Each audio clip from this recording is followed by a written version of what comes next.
Welcome back to New Rockstars. I'm Erik Voss, and this is a full recap of everything you really need to know from HBO Succession Seasons 1, 2, and 3, so that when you ask questions during Season 4, your roommate doesn't tell you to f*** off. Fuck off. Succession is about a family-run media conglomerate with drama inspired directly by companies like Disney and Fox, you know, the gatekeepers who decide everything else we cover on this channel. So let's break it down in this amount of time. Starting with Season 1, we meet the family matriarch Logan Roy Brian Cox, the crass conservative CEO and chairman of the fictional Waystar RoyCo. He's based on figures like Fox News owner Rupert Murdoch, Donald Trump, and Shakespeare's King Lear. When you look at his relationship with his successors, his second son, Kendall Roy, the amazing Jeremy Strong, is his ambitious heir apparent, who's a fascinating pretender, a bro, stick in the mud, empty suit, struggling to find an identity of his own, and a history of drug abuse. Logan's eldest son is actually Connor Roy, Alan Ruck, an aloof, real non-player from Logan's first marriage, living out in New Mexico. Kendall's sister is Siobhan Roy, aka Shiv, Sarah Snook. The name Shiv, not an accident, because I believe out of all of her kids, she's the most like her father. She's a cutthroat political consultant. Doesn't start the series in the Waystar company. She's engaged to Tom Wambsgans, my favorite character of the show, Matthew McFadden.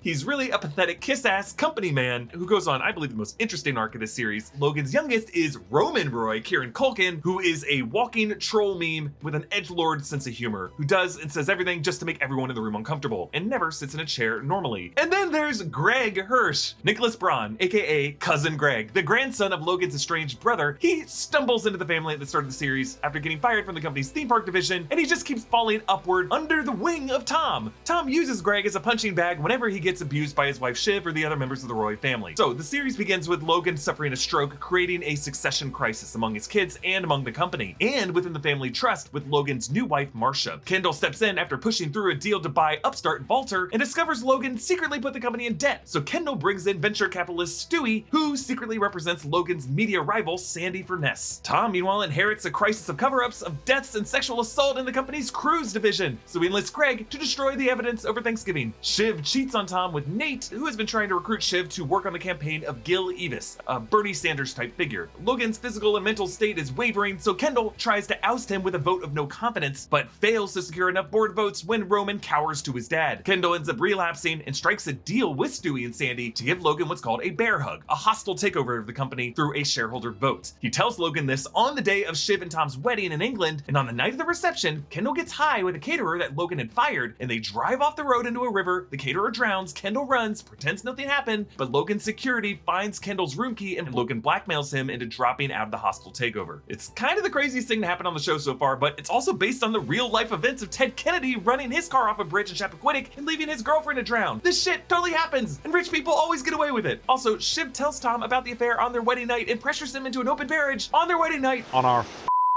wedding night.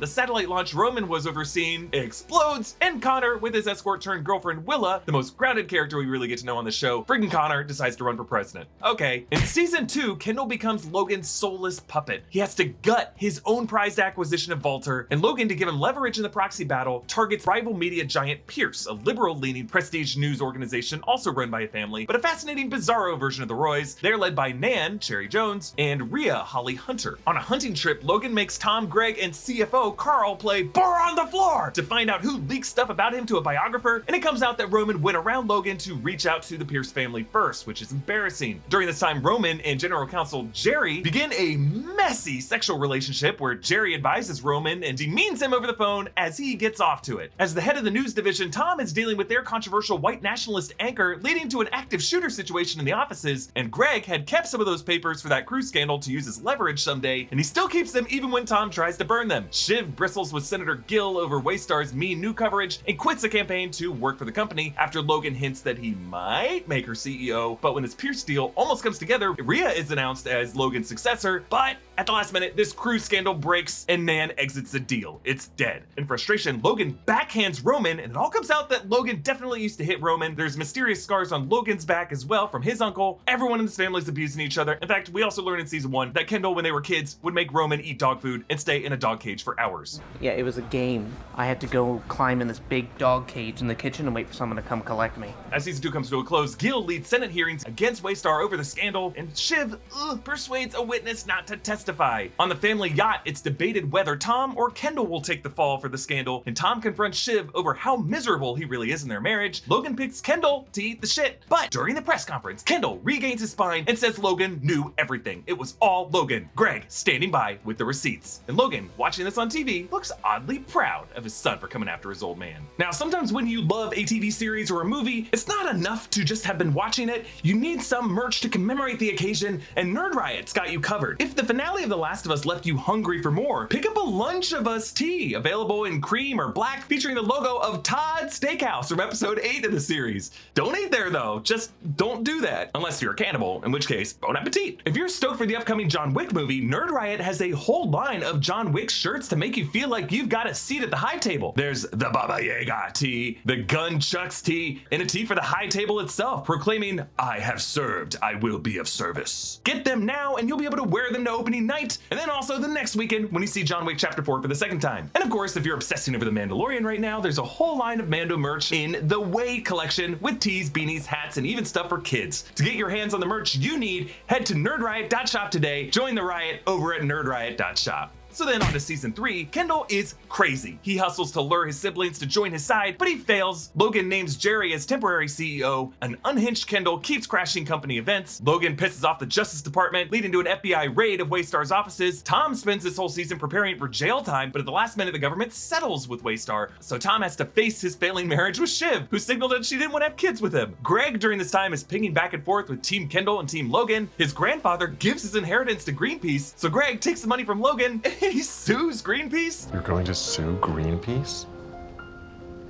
I like your style, Greg. I'm telling you, Tom and Greg, this show's true power couple, my favorite relationship on television. The proxy battle escalates to the shareholder meeting, where behind the scenes, Logan suffers from a UTI, Sandy suffers from syphilis. Neither of them are really capable of talking, so the reps end up reaching a deal between the warring sides. They avoid the shareholder vote. Then the family courts Republican presidential nominees and settles on Roman's pick, neo-fascist Jared Mencken, Justin Kirk. Kendall throws a completely over-the-top 40th birthday party, where Roman meets with eccentric billionaire tech leader Lucas Matson, Alexander Skarsgård, an Elon Musk figure you could say. He's the founder of Gojo, which Logan wants to buy. Roman is running this deal, but then accidentally sends Logan a dick pic meant for Jerry, leading to this meme. We're all in Tuscany. Logan's second wife, Kendall and Shiv's and Roman's mom, Caroline, remarries. Everyone's there. Caroline, super toxic, tells Shiv that she never wanted to have kids and tells Shiv not to have kids. Kendall's in a weird state and offers to sell his full stake in the company for $2 billion just to leave Logan's life forever, and Logan refuses, and Kendall nearly drowns in the pool. Recovering, he confesses the caterer incident to Roman and Shiv. The three kids are united now, and they move against Logan, claiming veto power from Logan and Caroline's divorce settlement, but Shiv tells Tom this, and Tom, who's burned by Shiv for telling him that she didn't love him during foreplay, he goes to Logan, and Logan at the last second renegotiates with Caroline, leaving the kids iced out. We end season 3 with Tom finally having gained the upper hand on his wife, thrilled to be the Nero and Greg to be his Sporus. Sporus was Nero's sex slave whom he castrated to make a woman out of him.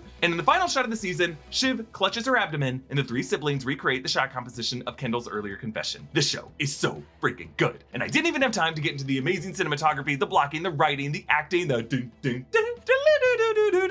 theme music of the show that make this messy soap opera the best show on TV right now. With its finger to the pulse of our media and political ecosystem, I don't know how they're pulling this off so well. I would love to break down the episodes of this final season, but full transparency, if not enough of you are watching this show or really want our coverage, if I were to try to do breakdowns of it, the rest of New Rockstars would make me play Bore on the Floor every Monday. There's just plenty of other stuff we're excited to cover at New Rockstars too. So based on whatever views this video gets, if it's not enough, instead I'll just gush about this show and its amazing Easter eggs over on Twitter. You can follow me on Instagram and Twitter at EA Voss. You can follow New Rockstars and subscribe to New Rockstars for more analysis of everything you love. Thanks for watching. Bye.